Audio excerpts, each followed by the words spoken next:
本日お話を伺うのはジャーナリストのジェフリー・ケインさんです。ケインさんは2022年1月14日に AI 監獄ウイグル日本語版を発表されました。ご著書についてお話を伺います。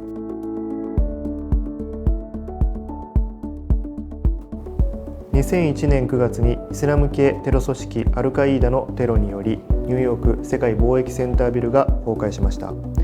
これを契機に中国は対テロという名目で独裁支配を強め、その中心的なターゲットとなったのがウイグル人であると書かれています。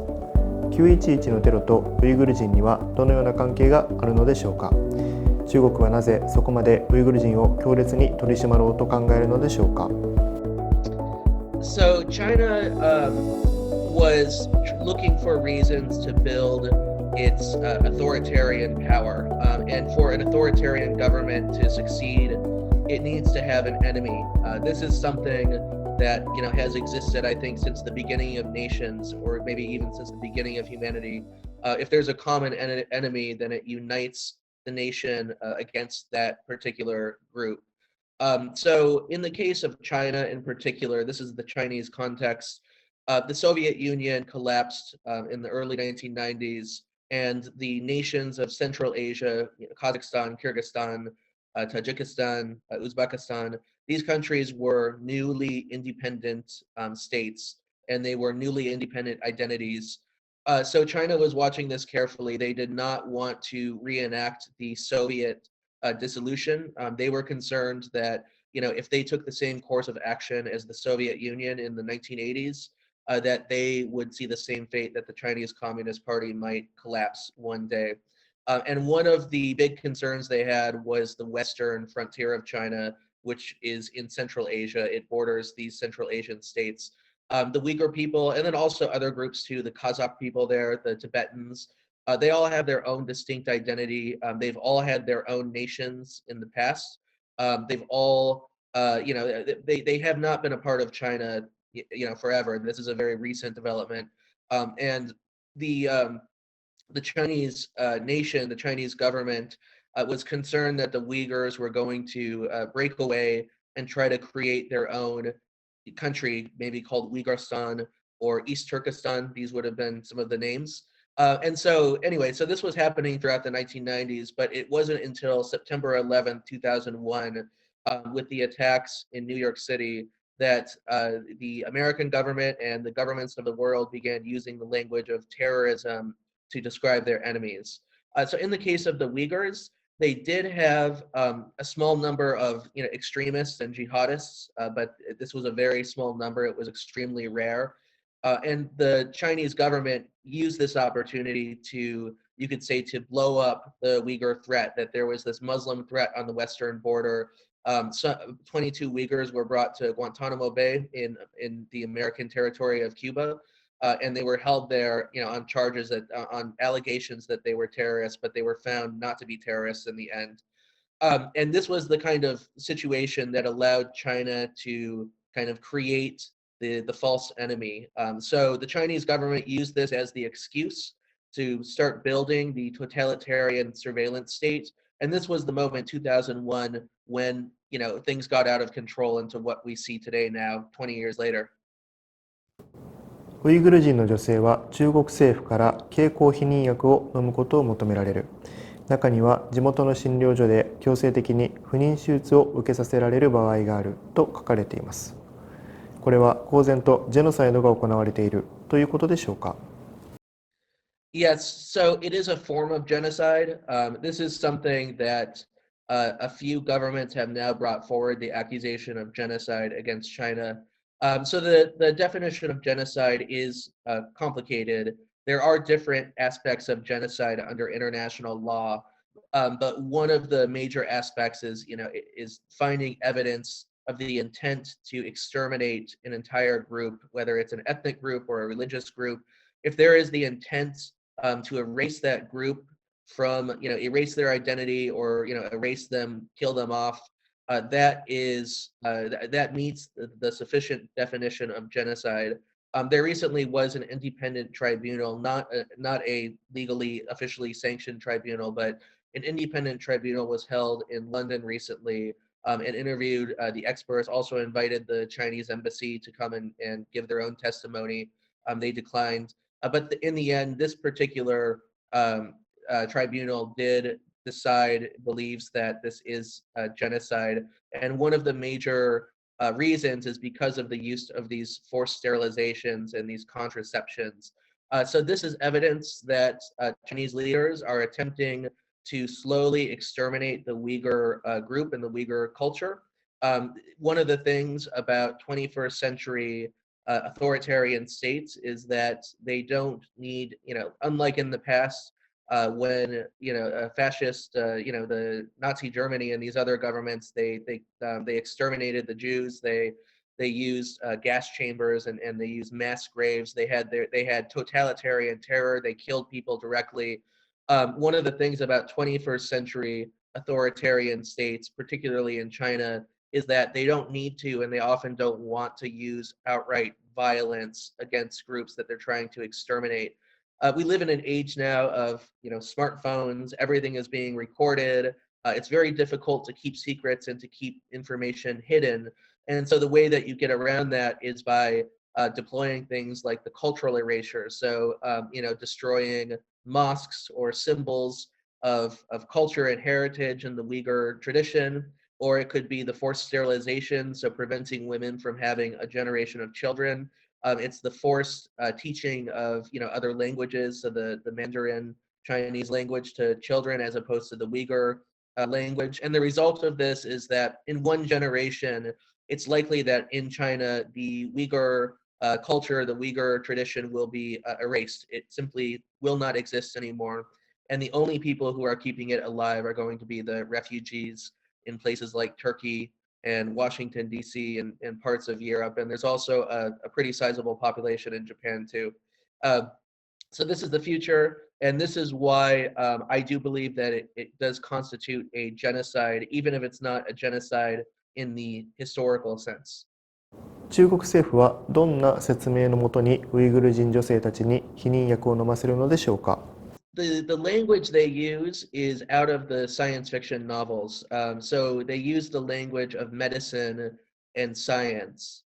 They use the language of cleansing the body of viruses. And, that's very relevant now in the coronavirus pandemic. They talk about the need to, take the pill, take the medicine, and the medicine is the Communist Party teaching. The medicine is, so they'll say, we need to take you to a vocational training center or a re-education center.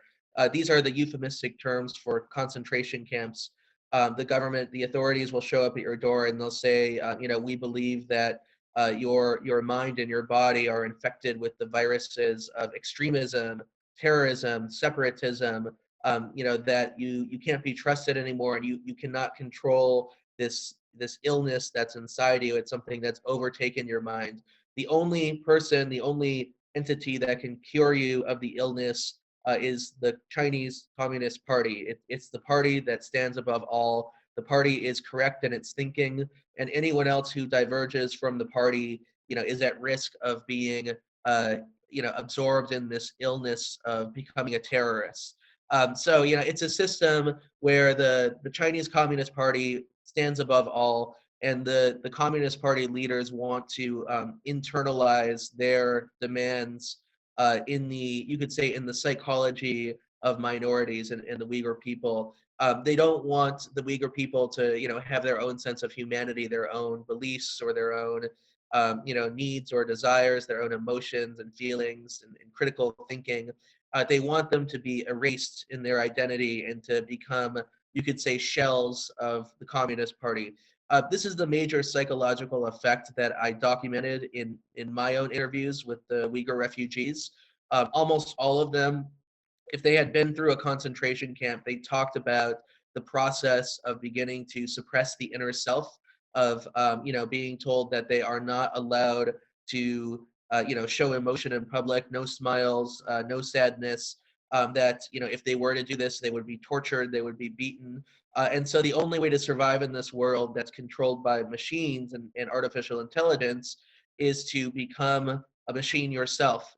Only a machine can survive the world of machines, and that's the psychological effect it had on them. ケインさんは本書の中でスカイネットと呼ばれる監視カメラの巨大なネットワークについて詳細に書かれています。スカイネットとは何ですか？どんな設備で何を監視しているのか教えてください。So Skynet was started in 2005 in China. So Skynet is not one single big surveillance system, but it's rather, you could say, a vision or a collection of surveillance tactics and strategies and systems. It's not so the Chinese government it's massive. It's a huge bureaucracy, and many offices within the Chinese government are using their own surveillance software and their own systems.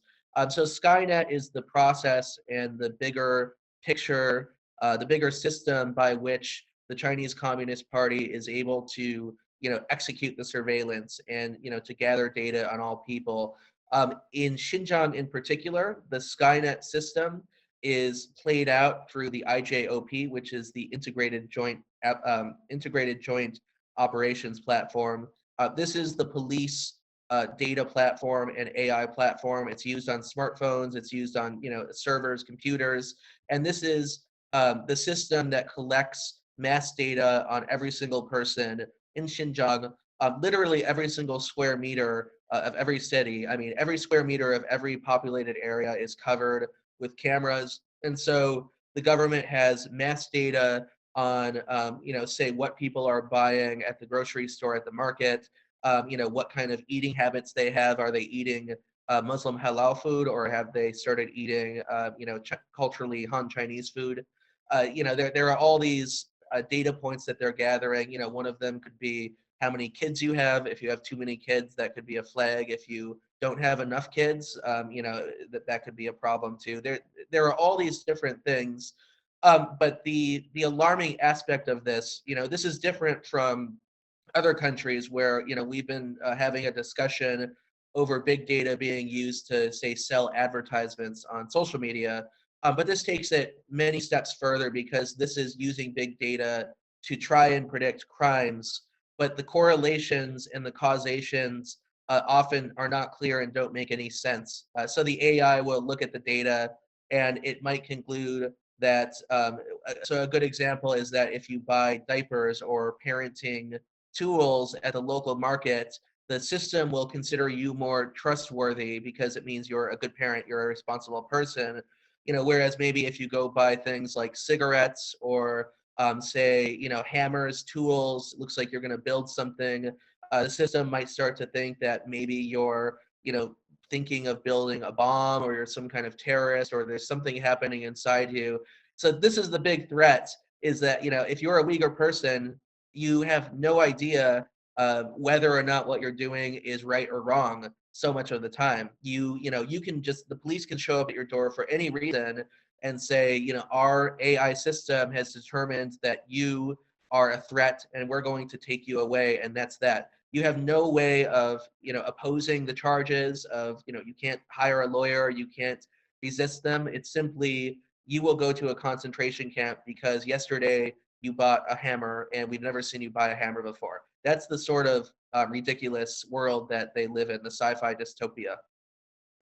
ご本の中でメイセムという名前の一人のウイグル人の女性にフォーカスされており、彼女の日常や経験を通して新疆ウイグル自治区で起きていることやウイグル人の実情を説明されています。メイセムとはどんな人ですか？なぜ彼女を中心にしてご本を書かれたのでしょうか？ So Maysam was somebody, very smart young woman in her 20s who I met during the research of the book. I actually met her as I was writing the book. So I actually originally, I didn't plan on, having her as the key character, but it was when I was in Turkey. I had been among the Uyghur community of Turkey. I had gotten to know a lot of people there. And my translator, my Uyghur translator, who's a man named Abdulweli Ayub. So he's a prominent Uyghur linguist, and he's done a lot of academic research into the language. he told me about a young woman who had just recently escaped from a concentration camp, who had arrived in Turkey and who, had been spending time, in therapy, trying to overcome some of the suffering that she had been through. And one of the reasons, I met Mason, and one of the things that really drew me to her was her intellect and her worldliness. I think that, of all the people I interviewed, she was perhaps the most well-informed as to what was going on, what had happened to her and what was going on in China. Sometimes what happens with the Uyghur refugees is that a lot of them, they know what's going on. I mean, they understand, the authoritarianism, they understand China. But Mason was really incredible because she had such a deep literary knowledge of the world. She read, poetry and books dating back to ancient Persia. She read Islamic and Arab poetry dating to the 9th and 10th century. But then she also had this deep knowledge of modern authors. She read George Orwell. She even read 1984. She read Jane Austen. I mean, she had such a major just a worldview across cultures that was so fascinating to hear, because what that meant is that she could, in her mind, she could dig through literature and dig through history and see where the situation in Xinjiang fit into the human story, the bigger human history. Like, is this something that we've seen before, or is this something brand new? Is this something that authors, it's say like George Orwell, like have they actually written about this, or is it actually something different from George Orwell? And so I wanted to spend many hours with her, interviewing her, getting to know her, because she was able to tell her story, to go back into her memories and to process them in ways that just were just simply, just terrifying. I mean, it was just, I can't even, it's so hard to put in words just how much suffering and how much pain had been put onto her soul. And yet she was able to figure it out, to process it, and to understand it. And just the things that she had been through. I mean, it really did sound like this dystopian novel. As a reader, as a deep reader, she had been targeted by the AI systems because she was reading too many books. She was studying overseas. She was doing a master's degree in Turkey in the social sciences. She very much wanted to become a diplomat. She also came from an elite family in China. Some Uyghurs were elites. It's not only the Han Chinese. And, she came from a family that was trusted by the Communist Party and that had a bright future. They were quite prosperous and wealthy by the standards of Xinjiang. And so, the thing that was so shocking and unusual is that despite her being trusted and coming from an elite family, the system turned on her too. The system decided that she was not to be trusted because she reads too much and because she travels too much and because she speaks too many languages. This type of person under the Chinese party is a major threat to their power because they can think for themselves and they don't need to turn to authority. So the system decided for her that it was going to cleanse her of that intellectual warmth, all the brightness that she had inside her. The bureaucracy, the AI, the technology, it decided that was not a good thing and it had to be removed. It was like one of those viruses that they talk about. And so she was taken to a concentration camp. She was put under psychological torture, physical torture. She was brainwashed. It was just, she came out of there. She was able to get out through a bureaucratic kind of a bureaucratic loophole. This was back when the system was not as strong as it is today. And when she got out, she was simply wiped. I mean, she was just dead inside. And she had to spend a full year reconstructing herself, rebuilding her identity, figuring out who she was again, and kind of going back to that world of the intellect, the mind, rediscovering literature, and going back to the person she once was. 中国政府に対して態度が反抗的であると判断されたメイセムは再教育センターという施設に送り込まれます。再教育センターとはどのようなところですか？中ではどのようなことが行われているのでしょうか？ Yes. So every concentration camp, every detention center or re-education center, they typically have the same experience for the Uyghurs. So often the Uyghurs will be taken to a police station. They'll put a hood on their head, and they'll put them in maybe the back of a car or the back of a motorcycle, and someone will drive them out to the middle of nowhere. It's usually far away from the city, sometimes not, but usually far away. And they'll arrive at this giant compound that looks like a prison with, with guard posts outside, with guard towers, with attack dogs, with people wearing SWAT uniforms. It's usually camouflage uniforms too. It's the same universal experience for pretty much every Uyghur taken to this place. They're usually so they get out, they take the hood off their head, and they'll see the big iron doors. There's always these big iron doors that people open and force them into, and then sometimes there will be a long hallway, like this empty hallway with propaganda slogans on each wall and cameras pointing at them everywhere.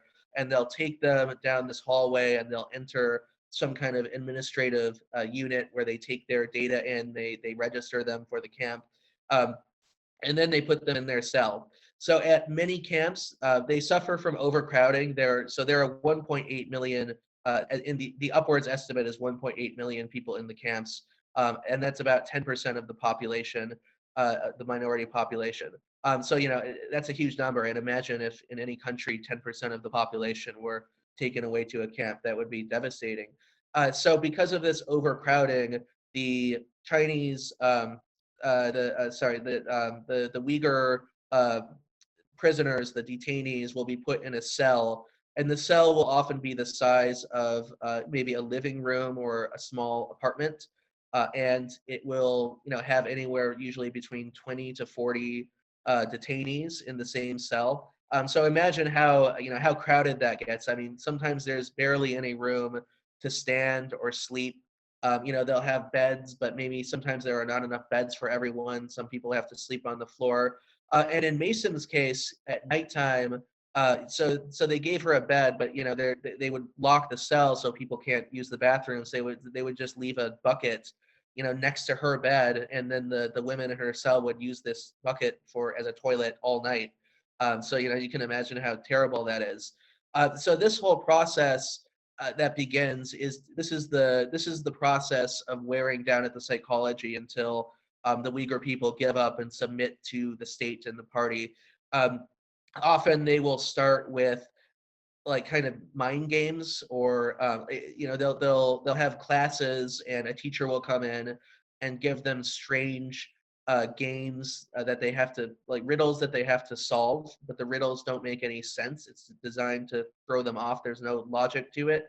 So one example that one Uyghur refugee told me about was a game where a teacher put in this classroom, set up a table, and there were little models um, of like a house and a yard on one side of the table, and then on the other side of the table there were these little miniature models of like an AK-47 assault rifle and a grenade and a pistol and guns and this sort of thing.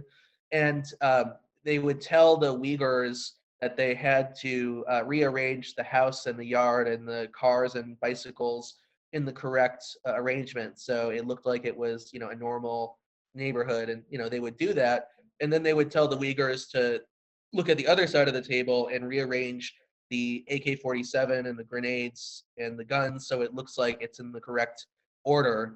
But of course the question is, every Uyghur was wondering, like, what the heck does that mean? Like that, how do you rearrange a gun and an assault rifle and a grenade? There's no like arrangement that's correct for that. And so it turned out that the correct answer was to refuse to even touch the gun or the grenade models, because once you touched it, that meant that you were a terrorist, and so they would put you in solitary confinement or they would torture you a little more. So I talked to this one Uyghur man who was doing this test, and he rearranged these things, and they kept giving the test over and over again until you figured out you just should not touch it. Like that's the solution. So this Yeah, so just to finish, I mean, these games are really common in the camps, and what they're designed to do is to throw off regular logic, regular critical thinking. So you're not sure where the line is drawn. It's a riddle as to what is correct and what is incorrect. And you simply shut down your psychology and just follow orders. Just do what the guards say. Don't show your feelings, don't resist, and you will survive this camp. That is the goal. 中国政府は新疆の人々の SNS や電話のやり取りを監視し、スカイネットを通して街中の様子を監視し、購買記録を監視し、密告を促し、少しでも疑わしい素振りを見せる人は再教育センターに送り、屈辱的な強制プログラムを強いる。しかしこれだけにとどまらず、中国政府は家族になる運動と題して100万人の政府職員をウイグル人の自宅に送り込み、寝起きを共にすることを強いていると書かれています。これはどういうことでしょうか。 So this is one of the creepier and scarier aspects of Xinjiang that I came upon. This is something that started as I was writing the book. It was not something that I heard about when I started writing it. And when I heard about this, I was absolutely shocked. Often there will be a family where maybe one person is taken away to a camp, maybe the father or the mother, maybe, even the teenage kids, it could be anybody. And so the Chinese government at one point set up a program that was called Becoming Family Week. And I forgot the original Chinese term, but I could go double check that.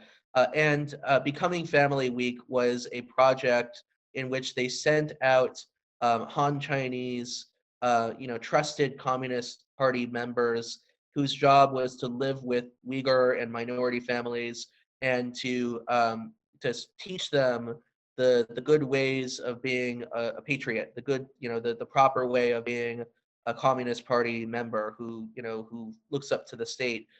So what this meant, in theory, the Chinese government, thought that it was supposed to be teaching. It was supposed to be like you're having breakfast, you're having lunch at home, and this man would teach you Communist Party propaganda and test you, make sure that you're on the right course, that you understand what it means to be a good citizen. But in practice, what this meant is that so these Chinese Communist Party people were actually sleeping in the same beds, say with the women who were, say their husbands were taken away to a camp.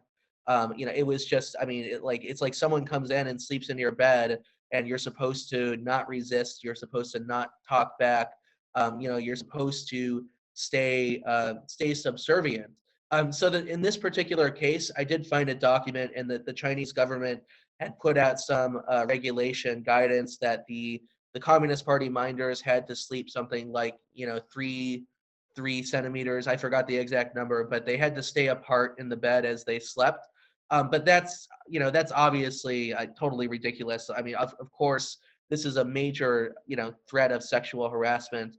But the thing is that you can't speak back if you talk back in this situation. Say you're a woman and you're not comfortable, it's possible that your Communist Party minder could just invent a story and say that you're not trustworthy, go back to the police, and then you'll just be taken to a concentration camp. So the Uyghurs are extremely vulnerable. They have no choice but to go along with this. It's not something that they can sign off on, or not something where they can set boundaries on. 中国政府は新疆に住む12歳から65歳のすべてのウイグル人、カザフ人、その他の少数民族の遺伝子プロファイルを集めることを目論んだと書かれています。さまざまな場面で血液の採取などが行われているようですが、中国政府は何のために遺伝子プロファイルを集めようとするのでしょうか。The genetic data is a project to be able to create this total security state. The goal is to map out the genetic makeup of every single person, the voice recording of every single person, the face of every single person. And the reason for this is to, when the government does accuse someone of being a terrorist, they already have their DNA makeup. They already have all their data. So just to give you an example, so one of the things that they did when they called in all these Uyghurs to the medical clinics to be, to get their DNA taken. They also took their voice recordings. They had them read out some Chinese language material. They took images of their faces from all directions. And so the idea is that this enhances the surveillance that already exists. So say if you pick up a phone somewhere and you're talking on it, if the police have hacked it, they're listening to your conversation. They can, say you're using a friend's phone, but they can still figure out who you are based on your voice, just based on this data that they've gathered. And then also, one of the other things that China has done, and this is similar to many authoritarian regimes, is trying to map out the genetic makeup of an entire people to place them in a, I guess you could say, a map of, sort of a ranked map. So where do the Uyghurs stand genetically next to the Han Chinese? And they'll ask themselves, do they have a genetic deficiency or a genetic problem that makes them more prone to terrorism? Is there something in their blood or something that we can't see biologically and that we need to try and correct? So it's very much about ranking different groups, and one group is at the top, one group is the best group, and then the Muslim groups tend to be the lower ranking groups, the ones who we should not trust. So these are the different purposes of this particular biometric data gathering. I should also note that a scholar and one of the institutes at Yale University was involved in helping do some of this genetic data analysis. So it's not clear how. So the Chinese government had some genetic samples and they needed to get it analyzed at Yale University. It's entirely likely that nobody gave consent to have this DNA sample collected, which would violate medical ethics and possibly even many laws. But Yale University went along with this. They've since disavowed this. They've admitted that it was a mistake. They've gotten rid of some of these genetic samples that they had in their laboratory. And they said they have apologized and said that they didn't know, but they shouldn't have done it. So this is something that involves many different groups around the world. It's not only limited to Xinjiang.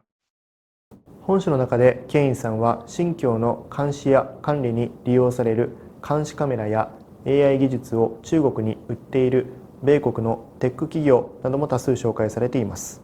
なぜこういった企業についても世に知らせたいとお考えになったのでしょうか。 Yes, it's very important to keep in mind that this surveillance state is not just the creation of Chinese companies and the Chinese government. There have been numerous actors from around the world who have partook in this. In America in particular, one of the major companies that partook in it was a scientific equipment company called Thermo Fisher, which is one of the biggest science companies in the world. They make DNA testing equipment, biometric data gathering equipment, like we just talked about. And they were found originally to have directly sold the biometric data gathering equipment, directly sold it to the Xinjiang authorities. So what we're saying here, this is significant because it means that they weren't just selling it through a middleman. It's not like they didn't understand who they were selling it to or what it was going to be used for. Somebody actually went in there, met with the Xinjiang authorities, they clearly saw what was happening in the region and decided regardless that we are going to sell you equipment that will allow you to create a total surveillance dystopia. What this means is that I think that global multinational companies we've seen now are deeply at risk of becoming directly involved in human rights abuses around the world. But regardless of that, they are they are at risk of following you could say the Chinese line because they're so interested in winning the favor of China. That even means oppressing Uyghurs. That even means perhaps for them it could mean helping the Chinese military or helping Chinese authoritarianism. Thermo Fisher is just one example. I could go through, there are so many examples now that have come out. Many American companies, so Apple is one example. They had been sourcing some components for their displays from a firm that had used Uyghur forced labor to make some of these components.